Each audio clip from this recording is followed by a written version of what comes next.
And the only way you're going to win in the battles of life in these difficult and uncertain times is when you realize that you have a spiritual relationship with God, so that no matter how bad your external circumstances are and how well your sensory realm picks up those outward realities, you choose not to walk by the sensory, but you walk by faith in what the Spirit of God is saying to your spirit. What this simply means is that the relationship God says He wants to have with you is not intellectual, but it is intentionally spiritual.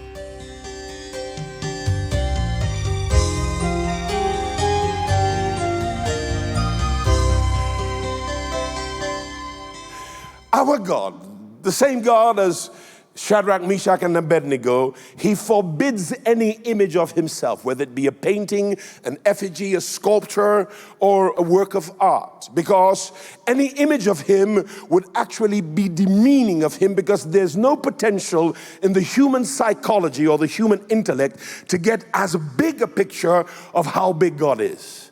How do you shape into a form the omnipresent God, who is bigger than the universe, bigger than eternity, bigger than time, bigger than all that you could possibly imagine? How do you create a statue or an image of Him?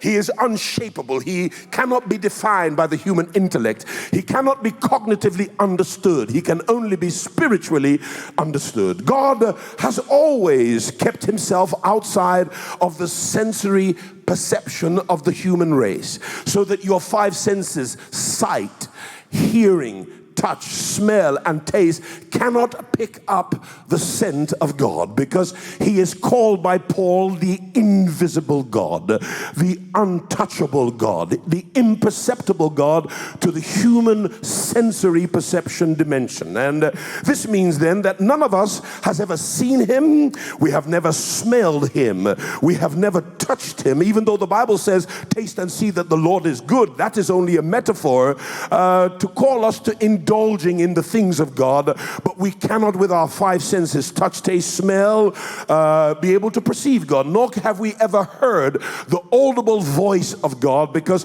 God's voice is not audible to your ears, it is only audible to your spirit. I feel God. And so He leaves Himself outside of sensory perception to the human being, because He is the invisible God. Whereas other nations and other people groups image their own gods into paintings, statues, and sculptures, visible and tangible to the eye and the touch. Our God, however, cannot be brought into the confines of the human sensory perception realm. So what shape would you form the omnipresent God into? How would you shape Him into your perception of Him? He's beyond your perception. No matter how big your mind or intellect or cognitive capacities are, He is much bigger than that. And if you appreciate then that the ancients considered every battle a battle between gods, then it is intriguing to me, because He is not perceptible on a sensory level. Then the relationship between us and God cannot be intellectual. It has to be spiritual, where His Spirit speaks to you in your spirit, and it is effected only on the platform of your faith in the reality of an invisible God whose mouth is not hurting. And then when He speaks to your spirit starts to inform your mind, and your mind correctly brings your being into subjection unto God. And the only way you're going to win in the battles of life in these difficult and uncertain times is when you realize that you have a spiritual relationship with God, so that no matter how bad your external circumstances are and how well your sensory realm picks up those outward realities, you choose not to walk by the sensory, but you walk by faith in what the Spirit of God is saying to your spirit. What this simply means is that the relationship God says He wants to have with you is not intellectual, but but it is intentionally spiritual. Look at Romans 8 and verse 26. Romans 8 and verse 26. And you'll hear the notable Apostle Paul of Tarsus, a great sage and very intellectual man, but more spiritual than he was intellectual. And he tells us that the Spirit of God himself makes intercession for the saints with groanings which cannot be uttered. And we have often wrongly interpreted that verse to mean that groanings are things that you can hear. But if you read it correctly, what Paul is saying is that if it cannot be uttered at all, then it means that there is no sound at all, meaning that there was no voice perceptible to the hearing, or no vision of moving mouth perceptible to the eyes. That means then that God is making investments into your spirit that you are not mindful of, because it is not cognitive, it is not intellectual, it has no dealing with your understanding, it is spiritual. Let me make it plain to you. For example, Elijah was in the cave, hiding from God, wanting to quit on ministry, and God deals with him, but the precursors are a rushing mighty wind, thunder and all its noise, lightning and all its brilliant and frightful light, and rain and a storm. And Elijah was looking to hear from God in the midst of all of that noise. But the Bible says that God spoke to him with a still, small voice. That meant if it was still, it was not audible. If it was small, it couldn't be perceived, except it was perceived in his spirit. So please tell me, what is a still, small voice? It's not audible. It is God directly speaking to your spirit. So God has left himself out of the human sensory perception realm. Instead, he affects us deeply in our spirit. And that's how where he now gives us assurance that it's not cognitively achieved, but something that is purely spiritual. So he's able to speak to you and assure you, in spite of all the negativity that your sensory realm picks up, that everything is going to be all right. And that ability to grasp what the Spirit of God is saying in your spirit is not naturally attained, it is purely spiritual. How is it that he gives you a spiritual peace that your mind cannot conceive, that you inconceivably are so peaceful in the middle of calamitous catastrophe, and yet you remain calm? And everything your mind tells you is that you ain't going to see tomorrow. Everything your mind says to you is that this thing is going to collapse on you and destroy you completely.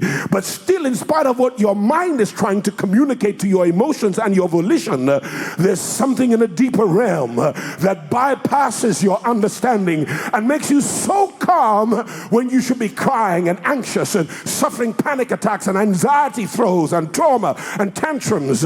But because God deals with your spirit, not with your intellect, but after dealing with your spirit now deals with your mind.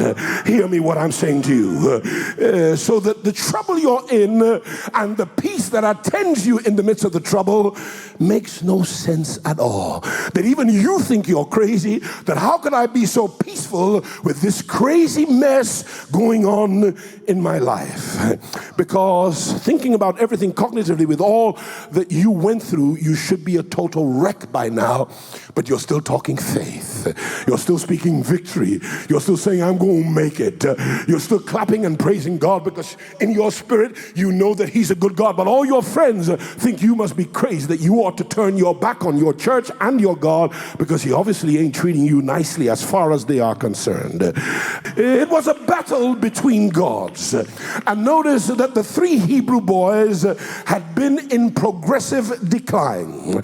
They didn't just show up in the emperor's palace as plenipotentiary ambassadors from Israel. No. It was steady decline in their lives. They were first defeated by war, in Jerusalem by Nebuchadnezzar, and normally Israel could not be defeated by any nation or anybody if they walked according to the principles of faith in their God. And you have to know that this is real, because you have no need of fear when you are walking in the principle of God. When you're walking in the principle of grace through faith, you don't need to worry about anything. Haters may be everywhere. Persecutors and treacherous traitors could be all around you, but you need not fear as long as you are walking in the grace of God through the faith principle. But when I am not walking in the grace of God by faith principles, but instead in my self-righteousness, then I ought to worry about who can destroy me and what rumor is out on me and who in my background and in my court and circle is trying to kill me. But as long as you are walking in the principle of God, no weapon fashioned against you shall be able to prosper, and every tongue of accusation or judgment you will condemn, because you are only vulnerable to your enemy when you are walking outside of the principle of faith to take grace. And if you don't have any haters, can I announce to you right now, then you are not really talented, nor are you really favored by God. So let's look at the spirituality of the three Hebrew boys and the connection they have with God. Number one, they're in Jerusalem and they've lost the battle. And in losing that battle, the warriors of Babylon come into Jerusalem. They upturn every single stone. They take all the women and rape them. They keep the specialists and take them to embrace into their harems in Babylon and cede them to the king. They take their young men and castrate them, neuter them, so that they are emasculated and unable to reproduce if they don't kill them. Yet they maim, claim, destroy, and kill the vast majority of the Israelites, but they only preserve the pristine specimens of human brilliance and pulchritude, and they transport them back to Babylon. But what they do is they set Jerusalem ablaze with fire, and then they sit the Israelites on a horse backwards, nail their tongue to their chin, so that the last thing they see as the horse rides that way and they're looking forward this way at their city and their nation, the last thing they see is their wives crying, their daughters raped, their sons castrated, and their city burning. And the second thing is this: they have been abducted from their homeland. The precious treasure of the sacred temple has been taken and looted. The things that symbolize their connection with God, the instruments of their ritualism and priestly rites before heaven. They've lost it all. Everything is broken down. The third thing is they are now taken and added to the eclectic court of King Nebuchadnezzar. Because of their excellence, because he wants to draw them into his brilliant international network and his technology, his astrology, his astronomy, his architecture, and his engineering. So he takes the most brilliant minds and inculcates them into his national nation. And then you see now that Nebuchadnezzar now does something to them. When they get to Babylon, he emasculates them. He neuters them, so that as wonderful and pristine specimens as they are, they can never reproduce. They can never have junior. They can never have their own children. So they've lost their battle. They've lost their place. They've lost their precious treasure and their sacred treasure. And they've lost their manhood. And so as excellent as they are, they cannot reproduce. Where could faith possibly come from for them if they've been losing all that is precious to them from day after day, year after year, decade after decade? Where could faith possibly come from? Lost job, lost career, lost house, lost spouse, lost accommodation, lost transportation. Where could they possibly have faith? Where could they get faith from?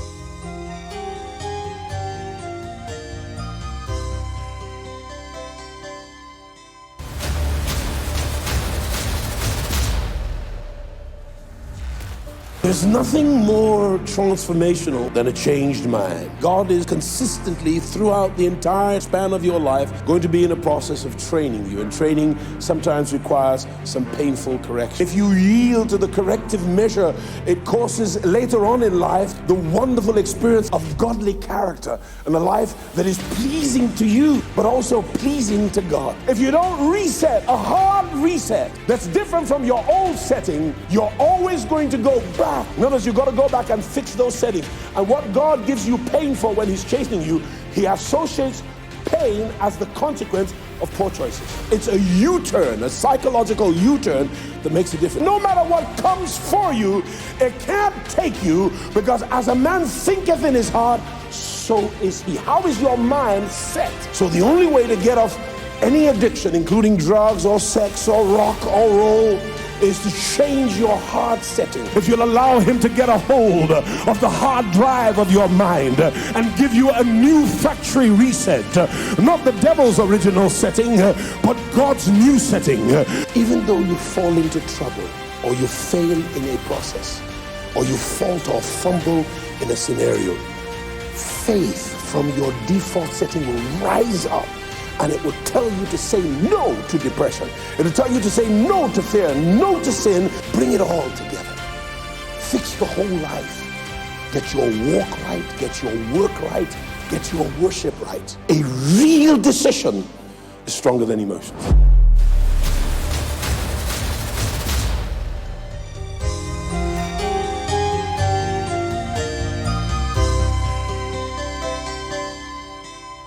And we must then understand how the Greeks understood fear, so that we can know what we are antagonizing fear with when we bring faith into the theater of war.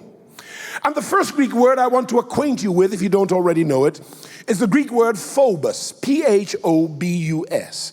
And it means to take to flight because of terror and fright. Flight because of fright. And this generally comes from our sensory perception, as in from what you see, hear, and feel round about you. So for Shadrach, Meshach, and Abednego, they could see the brilliance of the flame of fire in the furnace. They were not so far from it, so even at 15 meters, they could feel the heat.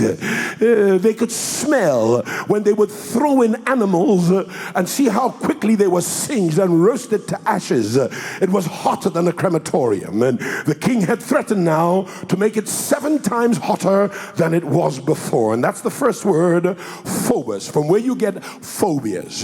I have a child, I won't mention which one it is, but when that child comes into certain things, the child is afraid of heights and afraid of things that are intrusive or invasive in the medical realm. She doesn't even want to ever have an injection. And then the second word is delia, D-E-L-I-A. And that is a genetic predisposition to fear. That is a matter of nature. That's somebody who is timid by nature. This is a genetic thing. This is in the genes. They took some genes that make them a little cowardly or a little shy or a little timid or easily intimidated. Can you imagine phobos on top of delia, where you are naturally by nature timid, and now all hell breaks loose around you that threatens your very life. And so others who are strong and don't have the delia gene, they can stand and look for faith to fight. But if you have the delia gene and at the same time you're confronted by phobos, you're in trouble. And so delia, you can raise 2 children in one house on the same diet, the same psychology, and yet one will come out timid. This was the plight of Timothy, and this is what Paul was dealing with when he said to Timothy, God has not given you a spirit of fear, but of love, power, and a sound mind. Because genetically, Timothy was predisposed to being internally fearful of his own nature. But the good news is when you look at Timothy's story, even that nature can be conquered, because God did not give you that gene. God said, I haven't given you fear, but I've given you the spirit of my love. That means if you love me and you know I'm on your side, you have nothing to be afraid of. He said, I've also given you dunamis and kratos and exousia, and on top of that, a sound mind, so that your sound mind, having been spoken to by your spirit, will reason with your spirit that your God is bigger and better and stronger than anything you ever have to face in life. Now, if you don't get that, you can sit pretty and act cool, but if that's your word, you need to do like a 30-second spectroranium and show up and show off that your God is a very big God, that there ain't anything that you have to deal with in the realities of your life, that God isn't better and bigger than, that he can overcome it in your life. Can we go a little further? And so when you are in a situation where you can control what's happening, then you don't have to be afraid. But when you are in grave danger by the threat of terror that you have no control over, then you have to be able to trust. And know that trust can only happen when you have no control. Then you have to trust. But if you can control everything, you don't need to trust. That's why God will often put you in situations that you can't control. But not being in control is sometimes a good thing, because that's when you have to lean, not with your five senses, because he doesn't connect with your five senses. You have to lean with your faith, your spirit, to his spirit. Give me a witness if you hear what I'm saying. And if you don't get it, you're going to have some trouble that you can't deal with. And if you don't trust, you are likely to lose your mind. But when it now comes to God, the word for fear is the word eulabeia, and it means caution, it means reverence, it means godly fear for the highest, the one who is in a class all by himself. It's godly caution. So you don't just leap. You want to check with him, should I go? You don't just run. You want to check with him, God, is it all right? Because you don't want to be out of sync with what he wants and has proposed for your life. The next word for fear to the Hebrews is the word pahad. And it emphasizes the immediacy of the object of fear. So the thing that is most dreadful and horrific, it's not far away, it's not 3 months away, it's right there. It's right there. And so it causes what we call panic. So that you are doing just fine until something suddenly that is harrowingly distressing sets you off to the point that you are literally trembling. And the next Hebrew word is the word yara. I'm soon going to be there. The next Hebrew word is yara, and it means to pursue the subject and to cast down. It's a driving pursuit. In other words, a constant battery. It's pushing at you and trying to wear you out. This word is external also, so that you face horrific situations and horrific people designed for external drama to cause you inward breakdown. Can I get a witness from somebody? And the question is, when are you going to get over the hell of yesterday so that you can achieve victory concerning your tomorrow? I therefore declare to you, you are released from satanic control over your mind. I want to reach everyone in this house this morning. Whatever hell has sought to drive you till you are driven from external situations or by external situations to a despondency, a despair, distress, the devil is a liar. We loose you right now from satanic mind control. Instead, you will be driven from the inside by the Spirit of God's power in your spirit. You are mightily talented, but Satan wants to use your sensory perception to cause your circumstances to control your thinking, while God wants to do the exact opposite, because he wants your faith in his spirit and in his his word to get into your spirit, and then your spirit will talk to your mind, so that you will not be driven from the outside, but you'll be driven by the Spirit of God from inside your spirit, so that when you step up with what's on the inside, what's on the outside has to bow down, because you know, and the devil also knows, that greater is he that is in your spirit than this Nebuchadnezzar and his taunting fury and rage and his global authority and his systemic and systematic ability to kill your drive, to break your spirit. But faith, on the other hand, is the substance of things you hope for. Hebrews 11 and verse 1 deserves some examination. And there the writer tells us that faith is the hypostasis of what you hope for, and that faith is the elenkos of the things you cannot yet see. And those two words come together to give us some real meaning. So that faith is then the substance and assurance. Faith is then substance and firm conviction.